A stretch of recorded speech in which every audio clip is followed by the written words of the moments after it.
and welcome to episode 10 of the Patcast. I am Landon West. I am Chuck Livingstone. Tyler Bennett. And we're so glad that you could join us for this evening's episode. A lot of good things been happening this week. Homecoming's finally over, which is quite a relief for several of us. It was a successful week. By us, I mean teachers who put it on. Makes no difference to me whatsoever. Had a great time, though. Thanks. A lot of effort. Thank you to Ms. Vermucci for leading the effort on that. A fantastic night. Well, 100%, yeah. Let me ask y'all about this. A big win the other night. We're going to get into football. Big win the other night for the Patriots as they knocked off the Bombers of Mountain Home 42-16. Guys, we know that this is a program that really is a shadow of itself from 2006, that era when they made it to the finals. What kind of game do you think we were expecting going into this, and how far off were we from what we got?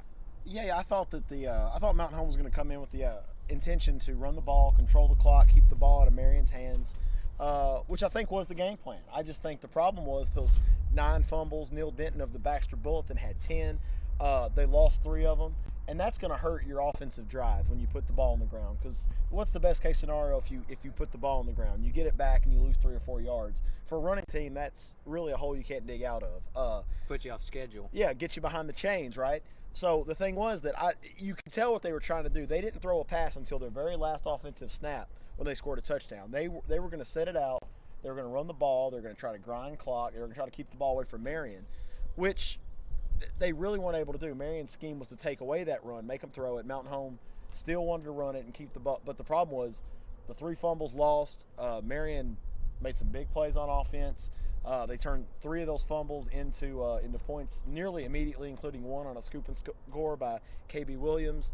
And Marion led 42-0 before they let off the throttle and started rotating some reserves in, which I think is okay. You know, they got their 13.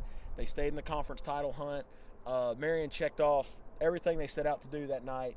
There's no need to try to rub anybody's noses in it. So Monk, with this 42-16 homecoming win, the story was definitely the Patriot defense and how they were able to shut down pretty effectively the offense for Mountain Home. Now, we know that Mountain Home did have a case of fumbleitis, and it's been documented. But it looked to me like the business of the Patriots was to take advantage of that. We saw several strips. What did you notice from the defense with regards to getting that the defense. possessions?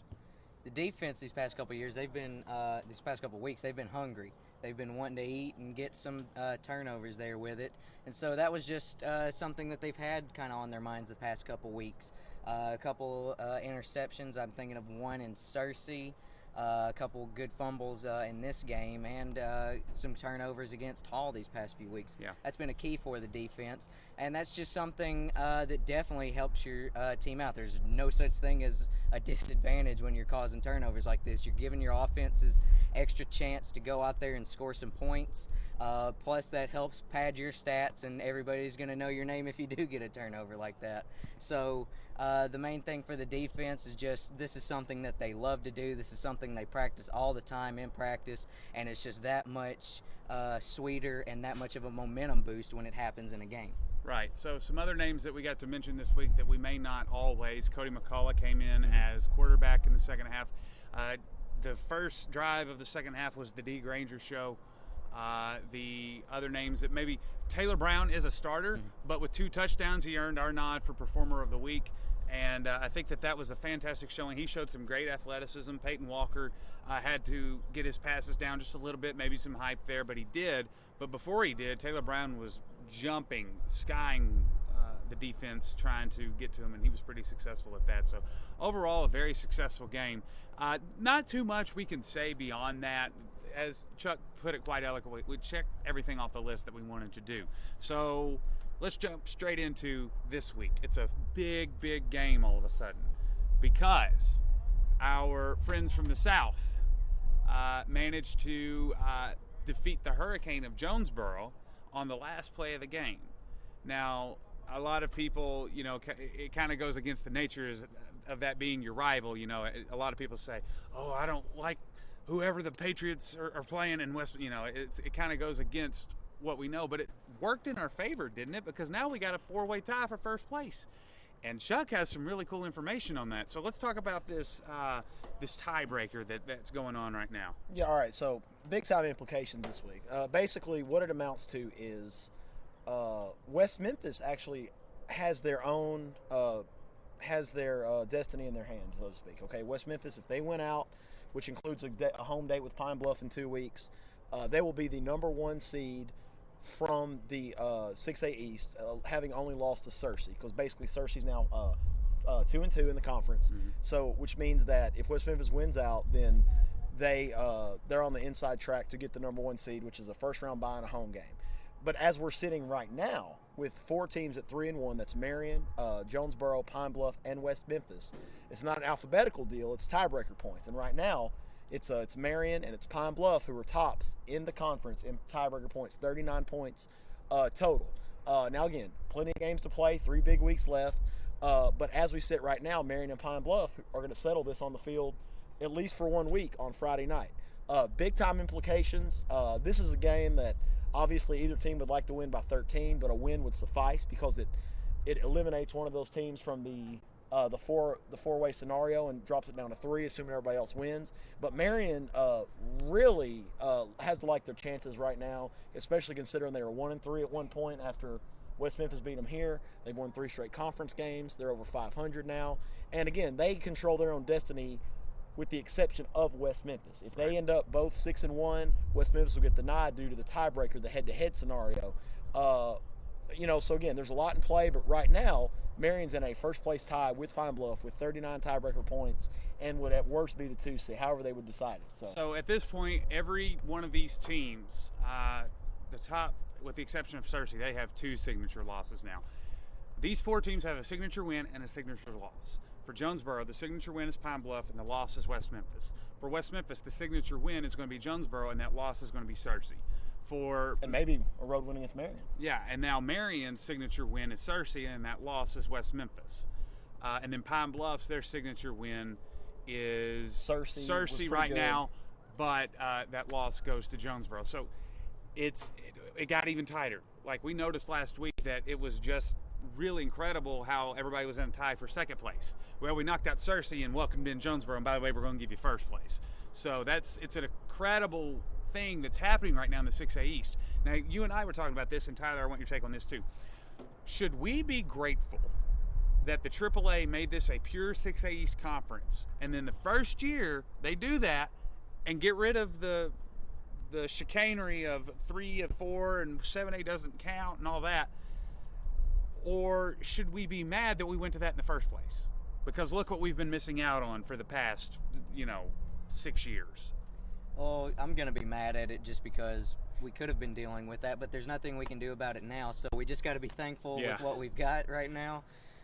We've finally been given a chance to show that this is a really good team, and it's about time. Grant's been on me the past few weeks now saying, why couldn't we have played in this? We'd have won this conference and stuff like this. So it stinks that we've had to go through with this, but I'm just glad that we finally have it, and it's giving these teams a better chance.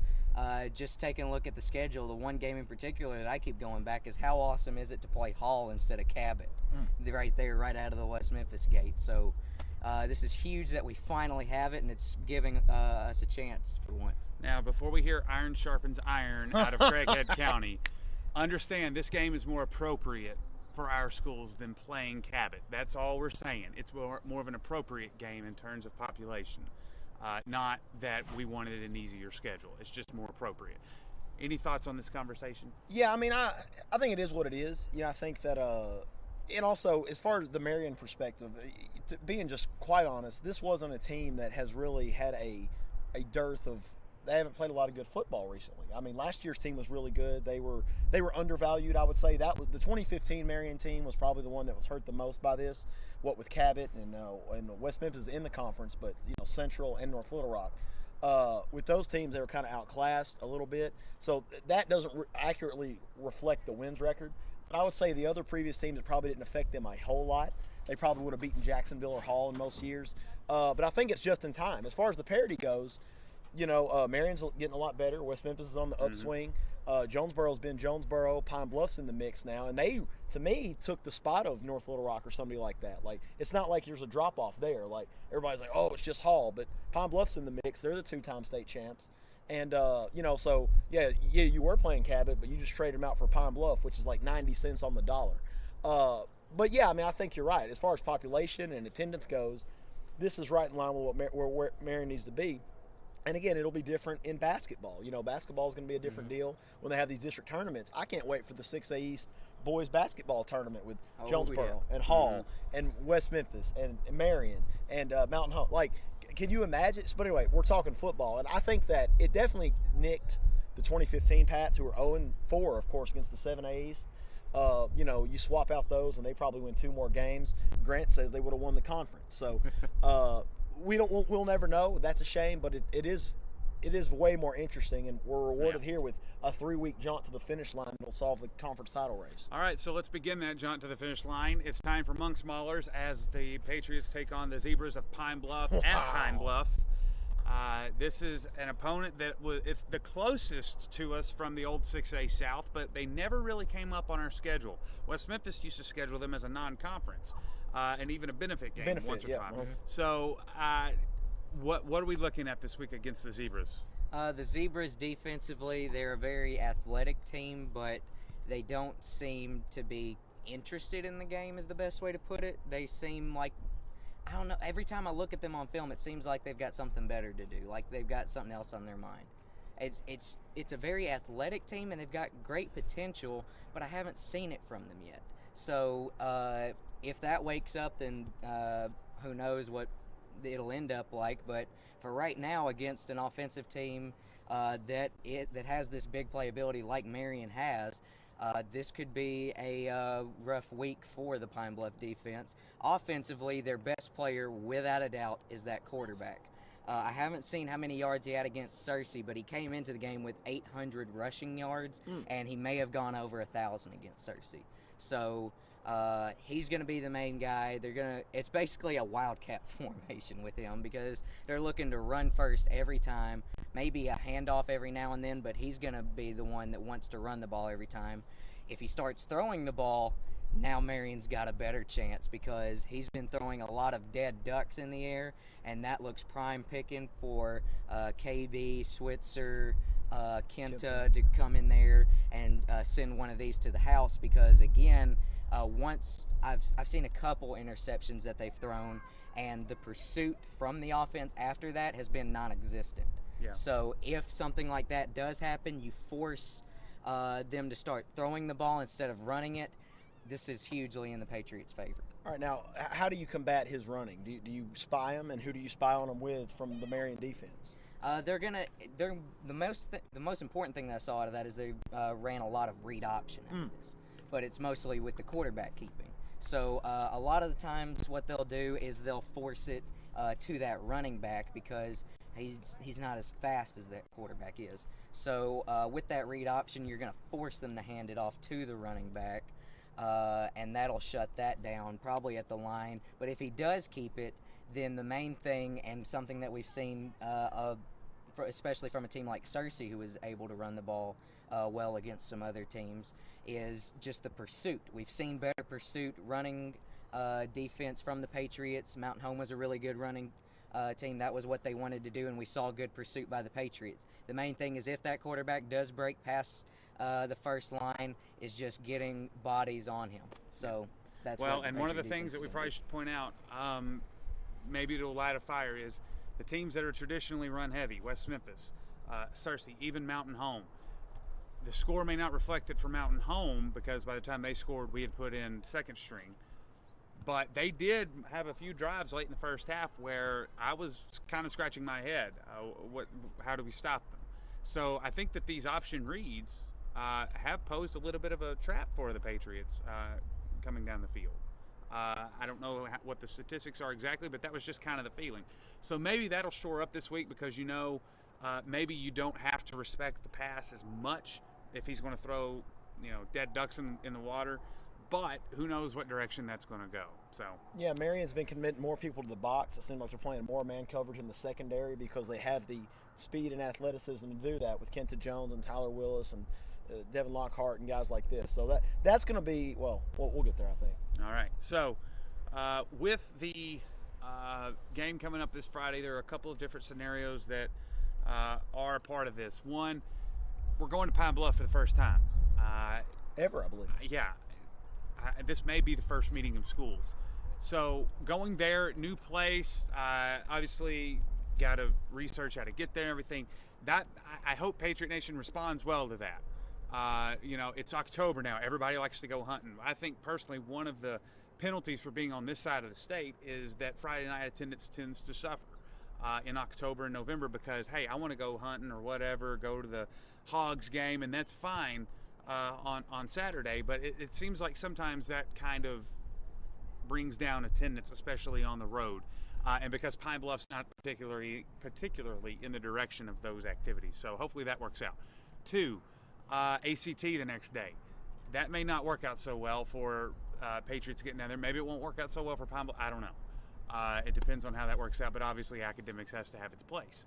And then third, one thing that's really good about Friday for the Patriots, I think, is last year it's called PD Day, Professional Development Day, is when teachers come in without students and do their professional development, or teachers don't have to come in. They may have done it over the summer. Well, that allows our boys to come in a little bit earlier and get them focused. Our coaches last year sang the praises of this against North Little Rock. Now, that score didn't reflect it. However, you could see a difference in the way that they were able to go. It's just you were playing North Little Rock. So I think that this is going to have a lot of things for the Patriots and against the Patriots. But I think, Cersei, that road game was a good dress rehearsal for this scenario. So major keys to the game. Tyler, what you got? Main key for the Patriots is going to be on defense, stopping that quarterback. That's the guy right now for Pine Bluff. He's been getting all the attention throughout the state just because of the ability that he has to make a play with using his legs. So main key is just going to be stopping that running attack. All right, and for you, Chuck? Yeah, I feel like it's kind of along the same lines that Monk was describing. It's going to be that man coverage in the secondary. They're committing more guys in the box to stop the run. It's proven to be very successful, even against West Memphis, I thought. They lost the game, but if that man coverage can hold up on the back end, and you've got some playmakers there and some quick guys, if they can hold their own, because of course Pine Bluff's going to make plays, okay, probably through the air. But if they can hold up and pass, I mean, maybe hold the quarterback under 200 yards passing, or maybe less than 40% completion percentage, something like this, I think Marion can win the game. If they don't, if he's making big plays down the field, or if they have to drop more guys into coverage, it could be a big night for the Z's. All right, so and my key to the game for this one is going to be keeping up with the pace of the game. Mm-hmm. I feel like this one is definitely going to have that run-heavy, big play feel to it. So I think that managing stamina and fatigue is going to be huge for the Patriots. If you have a defense that Monk is describing, there is the potential to tear it apart. And I think that, we've seen that maybe because the scores were so close against Jonesboro and Pine Bluff, and we saw the result the other night for Jonesboro over at Hamilton Schultz. It finally caught up with them. Maybe this is the week that kind of lackluster defense catches up with the Zebras. So I know me and Monk are feeling the Patriots on this one, especially. Chuck, he's going to stick with what he thought earlier in his pigskin preview. Mm-hmm. So, but I think that it's going to be a pretty good night for the Patriots. Probably closer than I initially thought. Pine Bluff, but I think Pine Bluff at home. If I had to make a prediction, But again, I think it's a big game. Here's the important thing. I think Coach Davis, when he got here, really thought that he could turn this school into a power. Be a player in the conference title chase, and he's done that. He's here, tied for first with 3 weeks to go. I think that that's got to be exciting. It's not where they want to be. They're not there yet, but this is the game. And some people may get caught up in victory margin or maxing out, things like that. But I think Marion or Pine Bluff, they'll be happy. With a 1 point win, they'll be happy to get this one any way they can get it, whatever the escape is. So. Yep. All right, so good luck to the Patriots this week in Pine Bluff. We'll be down there with you, and we hope to have good things to say next week in the Patriots' favor. Now, before we send you over to Patriot Volleyball Gymnasium, since the time that we were able to do the post-game activities over there. Some things have been made clear now to us and to Patriot Nation. We want to go over really quick before we take you over there. Guys, we know now that Tuesday night the Lady Patriots are going to host their first playoff volleyball game in history. Just the way that the format shook out for post-game or post-season volleyball this year, against the West Memphis Blue Devils. So more potential points for the Community Cup on the line, which Marion has a 1-point lead in right now. So what are we expecting Tuesday night now that we know the results of Jacksonville and West Memphis? I mean, this is a team that you've already played twice, so you kind of know what to expect out of them. The second time they'll be in Patriot Gymnasium. Wasn't too long ago. It was the annual pink game that they got to come into the gymnasium. This is a team you've been playing your entire career for the Lady Patriots, so you know what they're going to be like. You know their players, probably talk to them on the weekends or something like that. I don't know, just because of follow each other on the gram. How close these teams are, yeah. So, Lady Patriots, I'm kind of expecting the same old here. Should I go get my broom? Yeah, we got some pink stuff to clean up over there from the trench. Chuck, anything for you regarding this game? Only thing that gives me a little pause, if anything does, is West Memphis. They've played. They've gotten those jitters out of the way. They had a big win. They beat Jacksonville in 3 straight sets. I think it was 19, 18, and 19. West Memphis. So big win. They got the win under their sails. But no, it's hard to see Marion not winning probably in straight sets. Maybe they get to the teens a couple times. That's all right. So I think that it definitely is going to be a normal gig for the Patriots and Blue Devils. However, it is a different deal this year because we now know that all the teams that are still participating are going to state. Marion's obviously going to state. West Memphis is going to state. There's not too much on the line here, but still enough that, hey, guess what? Trench, we need to be there. We got the banner still up. We want your presence to be felt and to be known, and to have a big impact on this game and let them know whose house. So. And it's still West Memphis. So yeah, the rivalry's still there, even if it's postseason. And it's the first time these two schools have met in the postseason since 2008 in a semifinal softball matchup. So it doesn't happen very often. Who won that game? Marion, 2-0.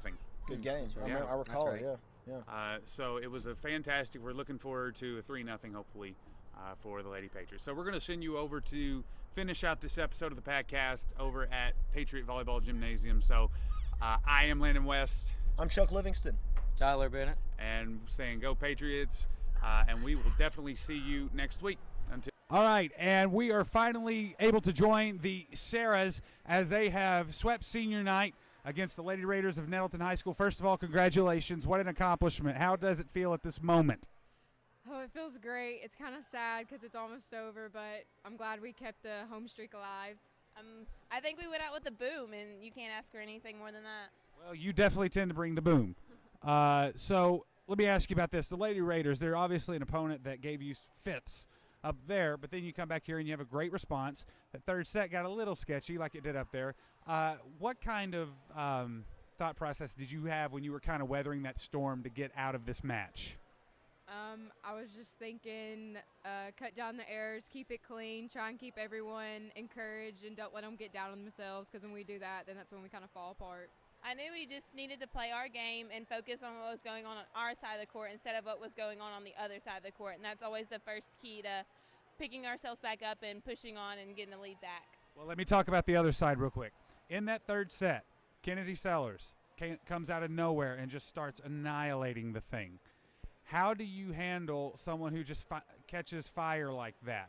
Is your goal to shut them down, or is it to respond in your best manner? You got to respond and just get as many touches as you can on her, because once you get touches, they just kind of get down on themselves, and you just got to shut them down at the same time. We tend to respond by shutting them down, so we kind of do a little bit of both there. I was just wondering, this is maybe the first time that I ever remember the crowd wrapping around the gymnasium. How huge was this home court advantage to you tonight? It was an extraordinary feeling, like just looking out and seeing all the people around. There's nothing better than that feeling of having everyone embrace you as you play the game that you love. Almost literal on that. The words can't really describe it. Standing out there on the white line, just looking at everyone from the community, it's crazy to think how much that they support this group of seniors and how much they love us and are just cheer us on all the time. All right, final question. Tuesday night, you meet in the first annual district tournament, the winner of West Memphis and Jacksonville. How do you prepare for a game that isn't necessarily go or go home, but still carries significance with seeding? You just can't take it lightly because anyone can be beaten on any day. So we guys just got to stay focused and practice and just think, win that game, get to the championship. Definitely keep a strong mentality, and we can't look at who we're playing. We have to look at how we're playing, and we have to stay at our level the whole time and not necessarily go down to our opponents.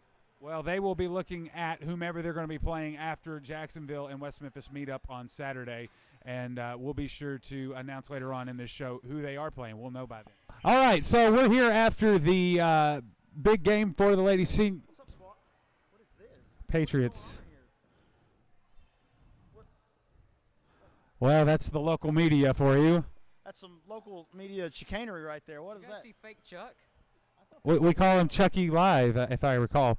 Was that Chucky Live? I thought he was mixtape. This is a glimpse of the fun that we had tonight in Patriot Volleyball Arena. There were fat heads and regular heads and cooler heads prevailing as the Lady Patriots snag a 3-0 sweep on senior night. Guys, initial impressions of tonight. What are you thinking about this one?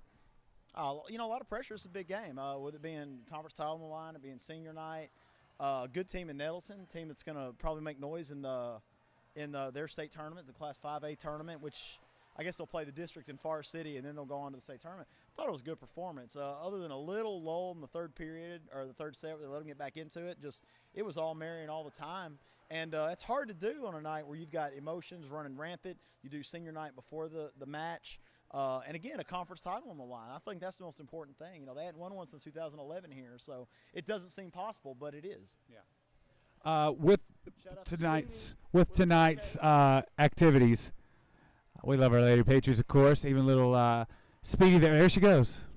Tyler, tonight, obviously, we were calling on behalf of Lady Patriots, and Nettleton got to tune in to Patcast thanks to some connections we have up there. What is it like? I know you talked to Craig. What's it like from an outside perspective coming in here? It's senior night, so that's kind of to our disadvantage sometimes. But then we walk in here, and, it's like three sets of heck, for lack of a better term. What was that visitors? What is the atmosphere like from a visitor's perspective? Well, just from talking with Craig, if you listened in between the second and third sets, I just asked what this environment is like from an outsider's perspective, and he said that this is without a doubt one of the finer arenas to come into in Eastern Arkansas, maybe one of the best in the state, just because you have a huge home court advantage here. It's always packed out in here, especially when it comes to better competition, or it's a special night like tonight was with the senior night. We had people wrapped around all the way around this arena. So from that perspective, just having a ton of people there, it creates some nerves for the other team. Plus, this is a loud building. It can get super loud in here when everybody's yelling. So, again, that's just one more thing the opposing crowd has to worry about. Plus, the Lady Patriots are kind of good here. I want to say this team hasn't lost at home in the regular season. So 32 in a row, you create your own home field advantage here. So just a really tough place to come into and play anyway. And then with a team as capable as this Lady Patriot team is, it just makes it that much harder. So, final question for both of you, Chuck. Perhaps your perspective having the best understanding of how this is going to work. Next Tuesday, off of a first-round bye, the Lady Patriots are going to welcome in the winner of West Memphis and Jacksonville. Not sure who that is. We have our guesses, but we will refrain. How do we take that home court advantage and translate it now to a playoff atmosphere? Unbelievable. A playoff atmosphere for volleyball at some place that hasn't won the entire tournament. Yeah, I think it's going to be crazy. I think it's going to be incredible. No matter who it is, if it's West Memphis, it may be even more electric. This place is going to be packed out. They know they're going to be playing for a number one seed. They know what's at stake. And again, off a bye. It's going to be a regular schedule for Marion, but that team's going to play on Saturday. It won't be a huge detriment. Maybe Jacksonville if they win and they have to travel.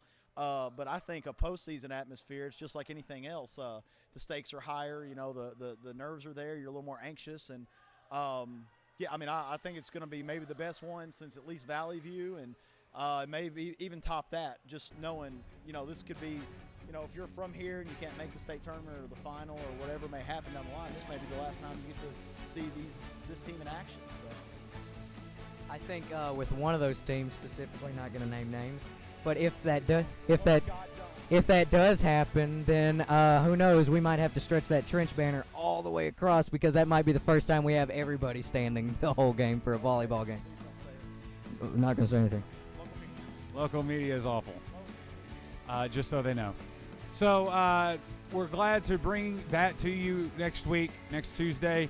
If Lady Patriots advance, not quite sure what date it's going to be. Tentatively scheduled for Saturday, but there is a possibility of a swap. It just depends on how that works out for both teams. So from the suit aisle of Dillard's Department Store, we did all right tonight, didn't we? We did all right.